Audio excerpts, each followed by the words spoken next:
जय हिंद दोस्तों, आपका बहुत बहुत स्वागत है अपने इस यूट्यूब चैनल पे। तो आज हम 2022 के जो संयुक्त प्रवेश परीक्षा हुआ था उसका क्वेश्चन को हम डिस्कस करेंगे। अगर पिछली क्लास आप नहीं देखे हैं तो उसको देख लीजिएगा, उसमें हम 2023 का भी डिस्कस कर चुके हैं। तो अब चलिए 2022 का जो संयुक्त प्रवेश परीक्षा हुआ था उसका पहला क्वेश्चन है, सिम का जो फुल फॉर्म होता है उसमें एम का अर्थ क्या होता है। एम का अर्थ, इस सिम का फुल फॉर्म होता है सब्सक्राइब आइडेंटिटी मॉड्यूल। तो इसमें एम का हो जाएगा आपका क्या, मॉड्यूल हो जाएगा। क्या हो जाएगा, तो मॉड्यूल हो जाएगा। उसके बाद अगला क्वेश्चन है कि दयानंद सरस्वती निम्नलिखित में से किस मिशन के संस्थापक थे। तो दयानंद सरस्वती किस मिशन की स्थापना किए थे, तो ये ब्रह्म समाज की स्थापना, आर्य समाज की स्थापना किए थे दयानंद सरस्वती। वही ब्रह्म समाज की स्थापना किए थे राजा राम मोहन राय ने। उसके बाद अगला क्वेश्चन है, वन अमोंग यू किसकी आत्मकथा है। वन अमोंग यू किसकी आत्मकथा है, तो ये स्टालिन की आत्मकथा है। किसका है, तो स्टालिन का है। यूक्रेन की राजधानी कहाँ है, तो यूक्रेन की राजधानी है कीव है। कहाँ है यूक्रेन की राजधानी, तो कीव है। उसके बाद अगला प्रश्न है कि विराट कोहली 100वां टेस्ट किसके खिलाफ खेला।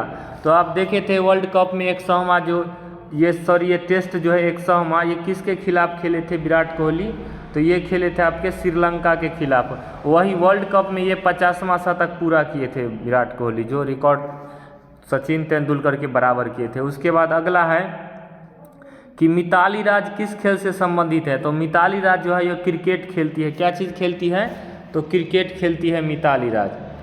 उसके बाद अगला प्रश्न है आपका कि बंगाल का विभाजन कब हुआ था। तो बंगाल का विभाजन 1905 में हुआ था। लॉर्ड कर्जन ने बंगाल का विभाजन की घोषणा किया था। कब हुआ था, तो 1905 में हुआ था।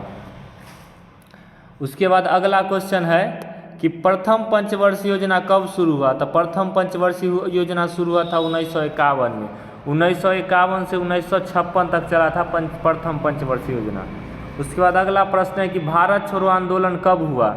तो भारत छोड़ो आंदोलन महात्मा गांधी ने चलाया था। तो कब हुआ था, तो 1942 में हुआ था। कब, 1942 ईस्वी में। उसके बाद अगला प्रश्न है कि नेहरू जी ने पहली बार बजट कब पेश किए। तो नेहरू जी पहली बार बजट कब पेश किए थे, तो ये किए थे 1958 में। कब, तो 1958 में किए थे। भारत के प्रथम महिला जज किसे नियुक्त किया गया था। तो प्रथम महिला जज मतलब किसी भी न्यायालय में जो प्रथम महिला जज बनी थी, तो ये आपका हो जाएगा इसका आंसर फातिमा बीबी, जो सुप्रीम कोर्ट की प्रथम महिला जज बनी थी। अगला प्रश्न है कि रियाल किस देश की मुद्रा का नाम है। तो रियाल किस देश की मुद्रा का नाम है, तो रियाल आपका इनमें सभी, कतर का भी मुद्रा रियाल है, ईरान का भी रियाल है और ओमान का भी रियाल है, इसीलिए आंसर हो जाएगा सभी। रियाल जो है इन तीनों देश की मुद्रा का नाम है। अगला प्रश्न है कि अंग्रेजों द्वारा भारत में प्रथम मदरसा कहाँ खोला गया था। तो मदरसा मतलब हो गया कि प्रथम मुस्लिम विश्वविद्यालय, उसी के बारे में ये पूछ रहा है। तो प्रथम मुस्लिम विश्वविद्यालय कहाँ पर खोला गया था, अंग्रेजों के द्वारा। तो ये खोला गया था आपके कहाँ, तो कोलकाता में। सबसे पहले अंग्रेज कोलकाता में ही प्रभावशाली हुए, तो इसीलिए कोलकाता में पहले ये खोले थे। कोटोपैक्सी कहाँ स्थित है। तो कोटोपैक्सी जो है वो इक्वाडोर में है। कहाँ है कोटोपैक्सी, तो इक्वाडोर में है। ज्वालामुखी है कोटोपैक्सी। कोटोपैक्सी क्या है, तो ज्वालामुखी है जो इक्वाडोर में है। उसके बाद अगला है प्रश्न कि डच का नियंत्रण भारत में पूरी तरह कब से समाप्त हुआ। तो डच का जो नियंत्रण भारत में पूरी तरह कब समाप्त हुआ था, 1759 में। कब हुआ था समाप्त पूरी तरह, 1759 में। जब 1759 में बेदरा का युद्ध हुआ था तो उसी में ये समाप्त हुआ था डच का ये पूर्ण। उसके बाद 1960 में हुआ था तालीकोटा का, 1760 में हुआ था, 1765 में हुआ था तालीकोटा का युद्ध, और 1760 में हुआ था बांडीवास का युद्ध, और 1759 में हुआ था बेदरा का युद्ध, जिसमें डच का पूर्णतः नियंत्रण समाप्त हो गया था भारत पर से।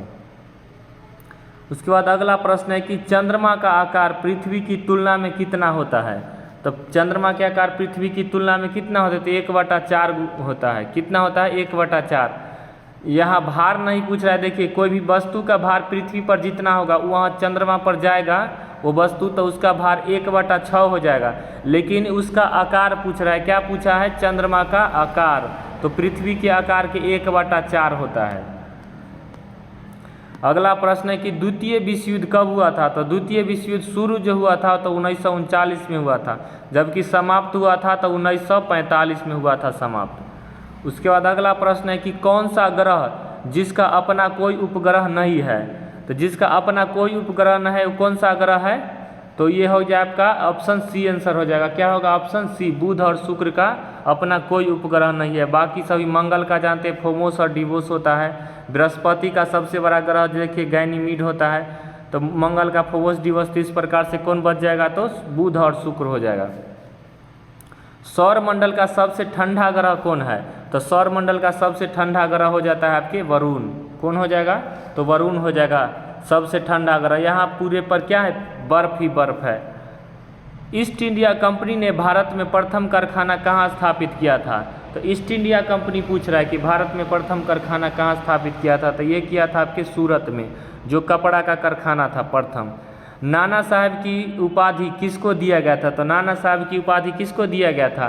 तो क्या होगा इसका आंसर? आप बताइए, नाना जी का उपाधि किसको दिया गया था? तो ये दिया गया था बालाजी बाजीराव को। किसको दिया गया था? तो बालाजी बाजीराव को नाना साहब की उपाधि दिया गया था। इंग्लैंड के राजकुमार चार्ल्स द्वितीय को दहेज के रूप में कौन सा स्थान दिया गया था? तो दहेज के रूप में कौन स्थान दिया गया था इनको? तो मुंबई दिया गया था। कौन दिया गया था? तो मुंबई। उसके बाद अगला प्रश्न है कि टेलीविज़न का प्रसारण पहली बार कब हुआ? तो टेलीविज़न का प्रसारण पहली बार कब हुआ था? तो ये हुआ था 1959 ईस्वी में टेलीविज़न का प्रसारण पहली बार।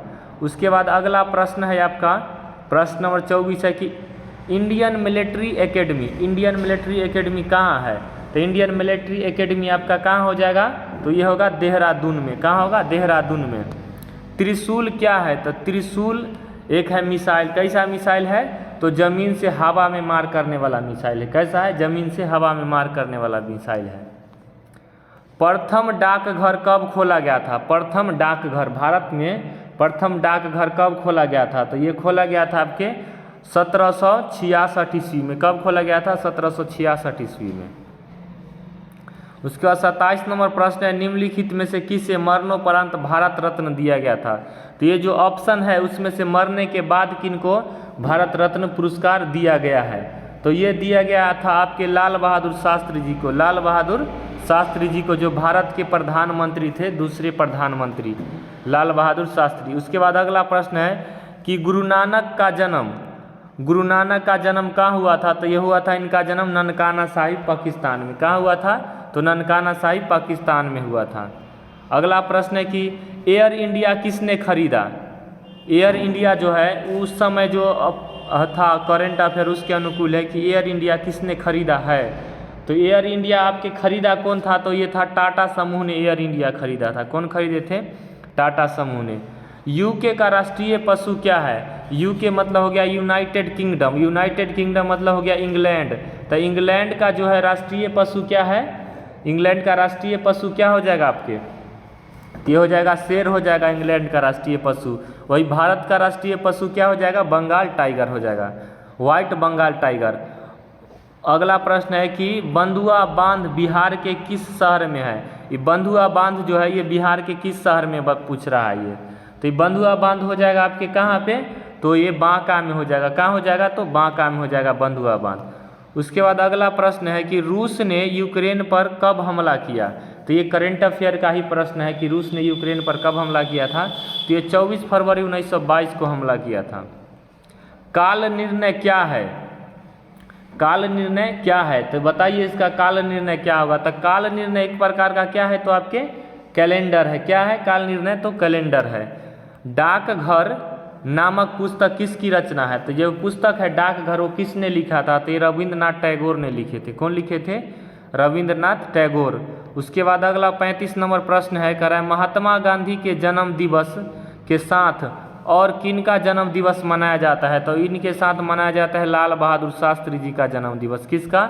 लाल बहादुर शास्त्री जी का। जो लाल बहादुर शास्त्री भारत के दूसरे प्रधानमंत्री हुए और महात्मा गांधी को भारत के राष्ट्रपिता कहा जाता है। क्या कहा जाता है? राष्ट्रपिता। अगला प्रश्न है कि अंतर्राष्ट्रीय महिला दिवस कब मनाया जाता है? तो अंतर्राष्ट्रीय महिला दिवस कब मनाया जाता है? तो 8 मार्च को मनाया जाता है। कब मनाया जाता है? 8 मार्च को। करंट अफेयर का प्रश्न है कि हाल ही में किसे महावीर चक्र मरणोपरांत मिला? तो महावीर चक्र मरणोपरांत किसको मिला था? तो ये मिला था आपके संतोष बाबू को। किसको मिला था? संतोष बाबू को। गारो पहाड़ी कहाँ स्थित है? तो गारो, खासी और जयंतिया, गारो और खासी और जयंतिया ये तीनों पहाड़ी कहाँ है आपके? तो मेघालय में है। कहाँ है? जयंतिया हो गया। तो ये तीनों पहाड़ी कहाँ है आपके? तो ये मेघालय में है। और गारो, खासी, जयंतिया जनजाति भी मेघालय में ही पाई जाती है। राम सेतु निम्नलिखित में कहाँ पर स्थित है? तो राम सेतु जो है ये क्या है? एक ब्रिज है जो जिसको कहा जाता है पौराणिक मान्यता के अनुसार कि राम जी बनाए थे। तो ये कहाँ पे है आपके राम सेतु पुल? तो ये राम सेतु पुल है आपके पाक जल डमरू मध्य में। कहाँ है? पाक जल डमरू मध्य। जैसे यहाँ ये भारत है, भारत से नीचे श्रीलंका है और भारत श्रीलंका के बीच यहाँ है पाक जल डमरू मध्य। तो कहा जाता है कि रामचंद्र जी भारत से श्रीलंका इसी माध्यम से आए थे, तो यहाँ सेतु बनाए थे, उसी से सेतु को राम सेतु कहा जाता है। अगला प्रश्न है कि पुस्तक a book of light when a love an has a different mind के लेखक कौन है? तो पुस्तक के लेखक कौन है ये पूछ रहा है। तो ये हो जाएगा आपके जेरी प्रिंटो। कौन है पुस्तक के लेखक? तो जेरी प्रिंटो है। उसके बाद अगला प्रश्न है कि बॉम्बे स्टॉक एक्सचेंज क्या है? बॉम्बे स्टॉक एक्सचेंज किस वर्ष स्थापित हुआ था? बॉम्बे स्टॉक एक्सचेंज किस वर्ष स्थापित हुआ था? तो ये हुआ था आपके 1960 में। कब हुआ था? 1960 में। अगला है कि जवकवाड़ी जल विद्युत परियोजना, ये जवकवाड़ी जो है जल विद्युत परियोजना है वो किस नदी पर बनाई गई है? ये किस नदी पर बनाया गया है? तो ये गोदावरी नदी पर महाराष्ट्र में है बना हुआ। विंध्याशक्ति, विंध्याशक्ति डैश वंश के संस्थापक थे। मतलब विंध्याशक्ति व्यक्ति है वो किस वंश के स्थापना किए थे? तो विंध्याशक्ति किस वंश की स्थापना किए थे? तो ये है आपके वाकाटक वंश। कौन सा वंश हो जाएगा? वाकाटक वंश का। भारतीय क्रिकेट के इतिहास में T20 मैच में 5 विकेट लेने वाले पहले भारतीय गेंदबाज कौन है? तो T20 में 5 विकेट लेने वाले पहले गेंदबाज कौन हो जाएंगे आपके? तो ये सब करंट अफेयर का क्वेश्चन है। तो ये युजवेंद्र चहल है। कौन है? तो युजवेंद्र चहल है। उसके बाद अगला प्रश्न है निम्नलिखित में से किस राजा ने कोणार्क के सूर्य मंदिर का निर्माण करवाया था? कोणार्क का जो सूर्य मंदिर है उसका निर्माण कौन कराया था? तो राजा नरसिंह वर्मन प्रथम ने करवाया था। किसने कराया था? तो राजा नरसिंह प्रथम ने। उसके बाद अगला प्रश्न है आपके प्रश्न नंबर हो जाएगा आप 46।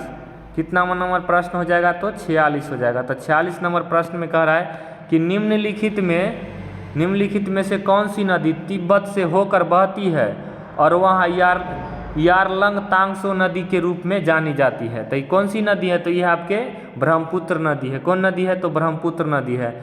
आप ब्रह्मपुत्र नदी तंत्र देख लीजिएगा तो उसमें आपका ये कैसे कैसे बहती है आपको पूरा देखने को मिल जाएगा।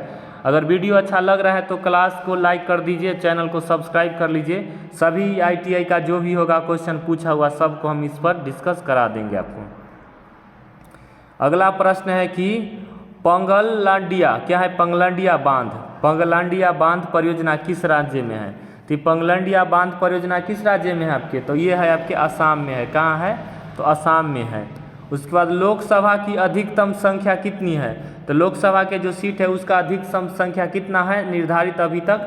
तो ये है आपके हो जाएगा इसका 552 निर्धारित है। कितना है? अधिकतम है 552। ये 2026 तक ये फिक्स है। इस 26 से पहले इसको चेंज नहीं कर सकते। लेकिन यही इसी में वर्तमान में कितना पर है? तो 545 है, जिसमें से 543 पर अभी चुनाव होता है। कितना पर होता है? 543 पर चुनाव होता है और 2 पर मनोनीत किया जाता है।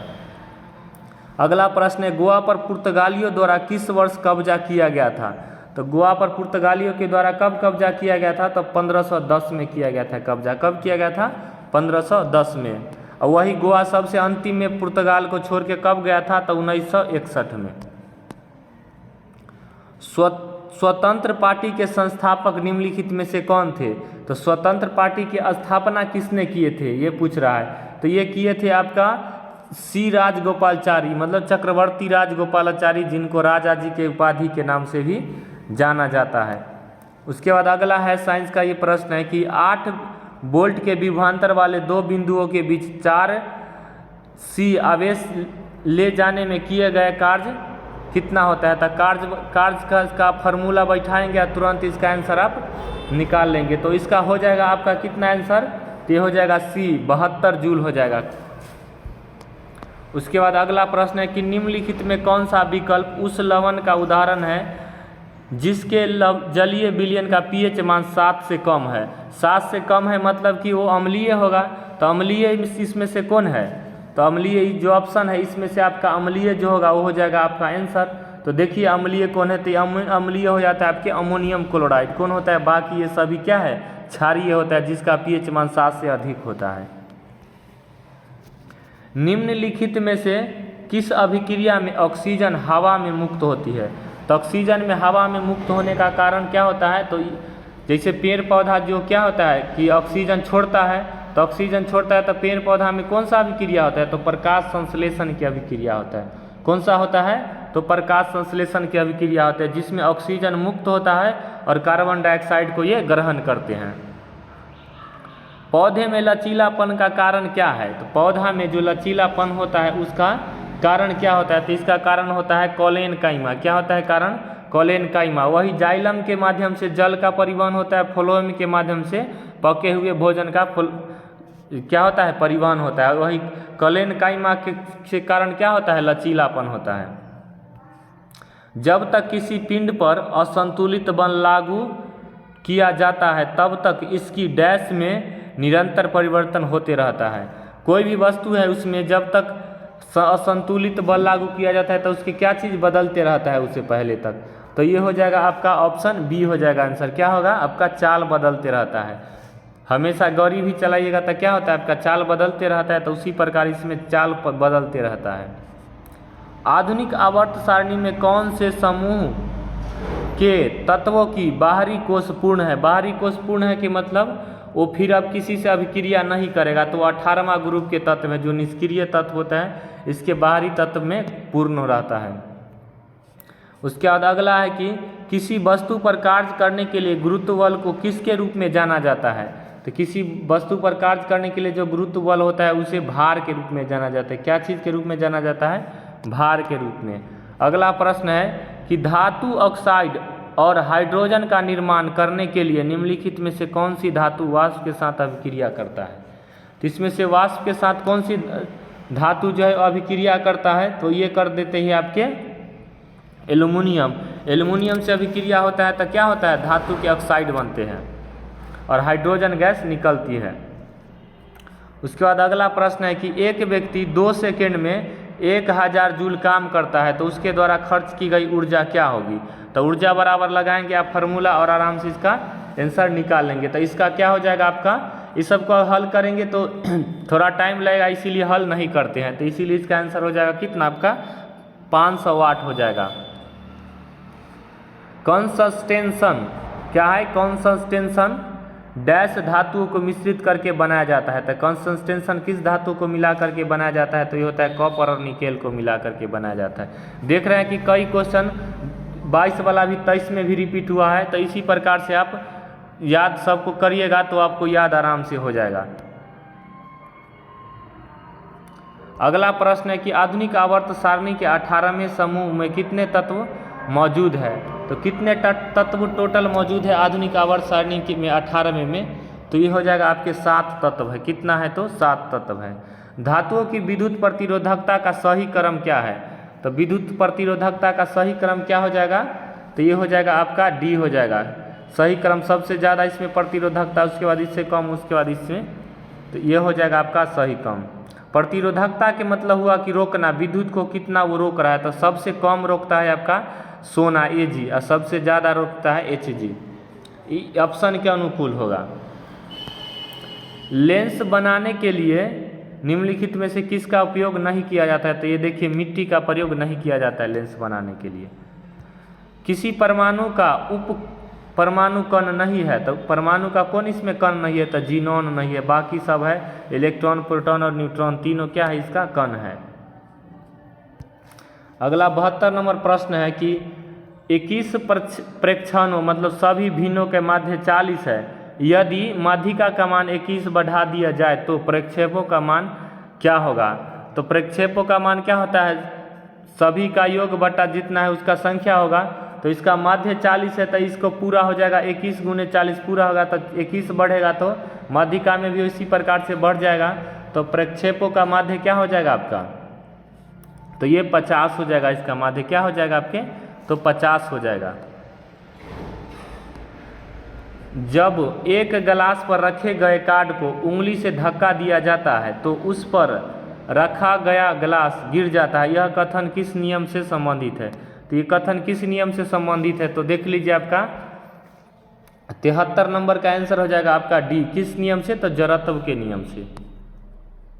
मनुष्य में पाए जाने वाले प्लेसेंटा ऊतक द्वारा निम्न में से कौन सा काम किया जाता है। तो प्लेसेंटा ऊतक जो मनुष्य में पाया जाता है वो कौन सा इसमें का काम करता है, तो ये करता है आपके भ्रूण से अवशिष्ट को बाहर निकालना और भ्रूण को पोषण प्रदान करना। क्या करता है, भ्रूण माने होता है जो बेबी जो जिसका अभी इवोल्यूशन हो रहा है, स्टार्ट हो रहा है बच्चे बनना, तो उसको कहा जाता है भ्रूण। तो उसमें जो अवशिष्ट पदार्थ होता है उसको निकालता है और उसका पोषण प्रदान करने का काम करता है। अगला प्रश्न है कि 25 ग्राम में सल्फ्यूरिक अम्ल के कितने मोल होते हैं। तो 25 ग्राम जो सल्फ्यूरिक अम्ल होगा उसमें मोल कितना होगा, तो 0.225 मोल हो जाएगा। परमाणु क्रमांक 57 वाला तत्व का संबंध है किस ब्लॉक से। तो ये तत्व का संबंध किस ब्लॉक से हो जाएगा, तो 76 का हो जाएगा आपका ऑप्शन। कौन सा सही होगा, तो बी होगा। कौन सा, तो डी ब्लॉक में। तो डी ब्लॉक में देख रहे हैं कि क्वेश्चन पूछा था 23 में भी पूछा है और 22 में भी ये क्वेश्चन पूछा है। कार्य करने की शक्ति को क्या कहते हैं, तो कार्य करने की दर को क्या कहते हैं, तो शक्ति कहते हैं। कितना शक्ति से व्यक्ति कार्य कर रहा है। उसके बाद अगला प्रश्न है कि कार्य शून्य होने की स्थिति में विस्थापन और लगाए जाने वाले बल के बीच कोण कितना बनता है, तो 90 डिग्री का कोण बनता है। कितना बनता है, तो 90 डिग्री का कोण।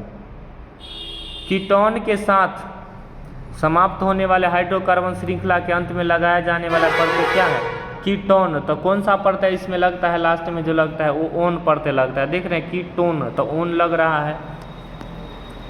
नर जनन कोशिकाओं का उत्पादन किस में होता है, नर जनन कोशिका। तो नर जनन कोशिका में का उत्पादन किस में होता है, तो ये वृषण में होता है। ऑक्सीजन के सापेक्ष क्लोरीन की संयोजकता कितनी है, तो ऑक्सीजन के सापेक्ष क्लोरीन की संयोजकता कितना है, तो आपके हो जाएगा कितना, तो 7 हो जाएगा। कितना हो जाएगा, 7। नीचे दी गई किस परमाणु संख्या वाले तत्व के रासायनिक गुण मैग्नीशियम के समान होते हैं। जो परमाणु संख्या किसके मैग्नीशियम के समान होते हैं, कौन। फिर से एक बार क्वेश्चन देख लीजिए कि नीचे दिए गए किस परमाणु संख्या वाले तत्व के रासायनिक गुण मैग्नीशियम के समान होते हैं। तो इसमें से कौन सा तत्व है जिसका रासायनिक गुण का मैग्नीशियम के जैसा होता है, सेम टू सेम। तो ये हो जाएगा आपका 4 नंबर में कौन सा तत्व है, तो बोरॉन है। तो उसका ही हो जाएगा आपका मैग्नीशियम के समान हो जाएगा रासायनिक गुण। बेकिंग पाउडर मतलब हो गया खाने वाला सोडा। बेकिंग पाउडर और डैश का मिश्रण है, तो बेकिंग पाउडर हो गया खाने वाला सोडा। तो खाने वाला सोडा होता है सोडियम बाइकार्बोनेट होता है, सोडियम बाइकार्बोनेट। तो सोडियम बाइकार्बोनेट का देख लीजिए कौन सा ऑप्शन हो जाएगा इसके हिसाब से, तो ये हो जाएगा सोडियम हाइड्रोजन कार्बोनेट और टार्टरिक अम्ल इस सब का होता है मिला हुआ। उसके बाद है कि अधिक अंतरकोशीय प्रसार के लिए कौन सी कोशिकाएं विरल रूप में संचरित होती है। अधिक अंतरकोशीय प्रसार के लिए, तो अधिक अंतरकोशीय प्रसार के लिए हो जाएगा आपका पैरेनकाइमा कोशिका जो है वो जिम्मेवार हो जाएगा। पहाड़ से गिर रहे किसी पिंड में क्या होती है, कोई वस्तु को अगर पहाड़ से गिरा रहे हैं तो उसमें क्या क्या चीज़ निहित रहेगा, तो रहेगा पहले उसमें गति रहेगा, गतिज ऊर्जा भी रहेगा और स्थितिज ऊर्जा भी रहेगा।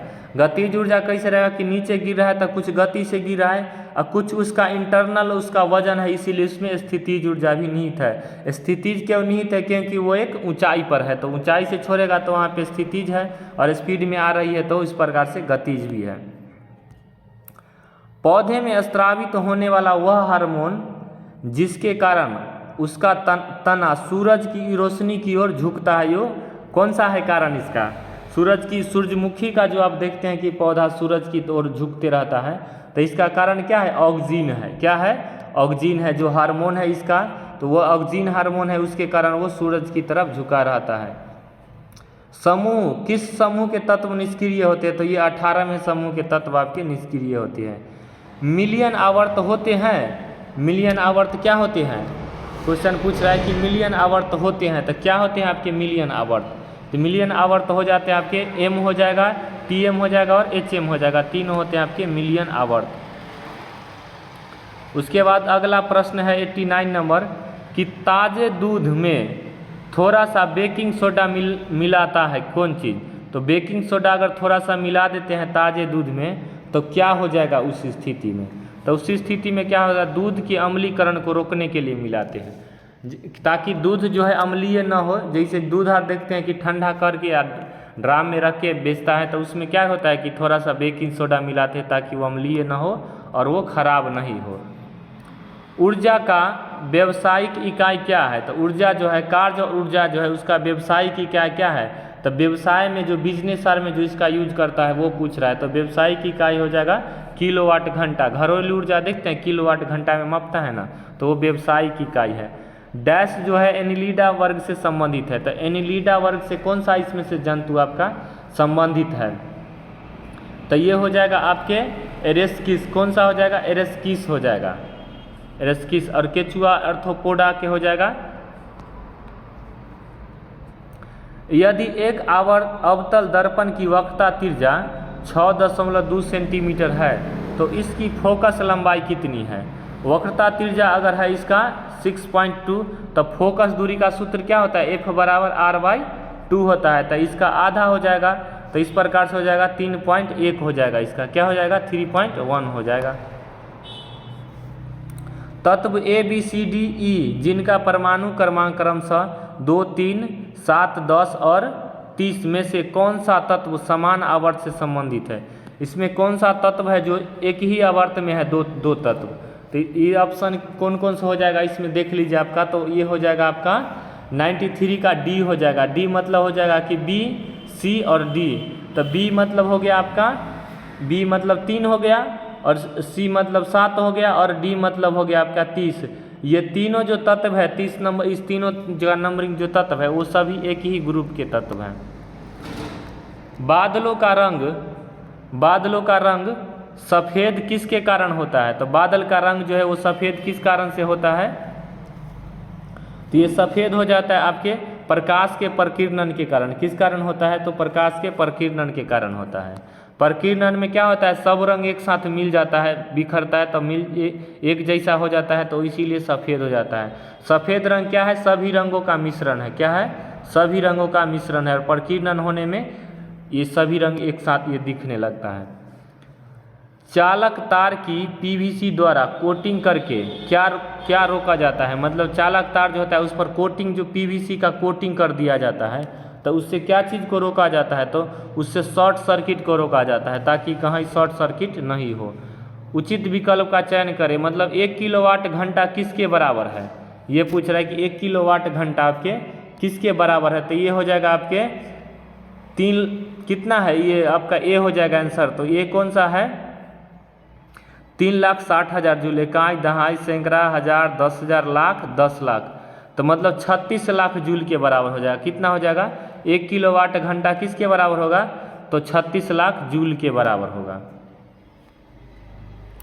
उसके बाद अगला है 97 नंबर की O2 का आणविक द्रव्यमान क्या है? तो O2 है तो O 2 गो है इसमें O, तो एक O का द्रव्यमान क्या होता है? O का होता है 8 नंबर, तो इसका द्रव्यमान होता है 16।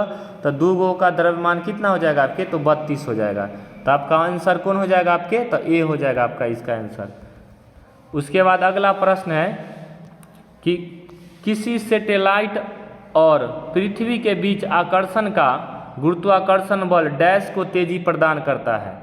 तो किस चीज़ को तेजी प्रदान करता है ये गुरुत्वाकर्षण बल? तो ये करता है आपके अभिकेंद्री बल को तेजी प्रदान करता है। उसके बाद 99 नंबर क्वेश्चन है, यदि किसी तत्व का इलेक्ट्रॉनिक विन्यास 2, 8, 2 है तो यह आधुनिक आवर्त सारणी में किस आवर्त से संबंधित है? तो इतना इसका इलेक्ट्रॉनिक विन्यास है, तो इसका 8, 2, 10, 2, 12। तो 12 नंबर का जो तत्व है वो किस आवर्त सारणी में ये इसमें आपको पूछा गया था। ये हो जाएगा आपके आवर्त सारणी 3 में।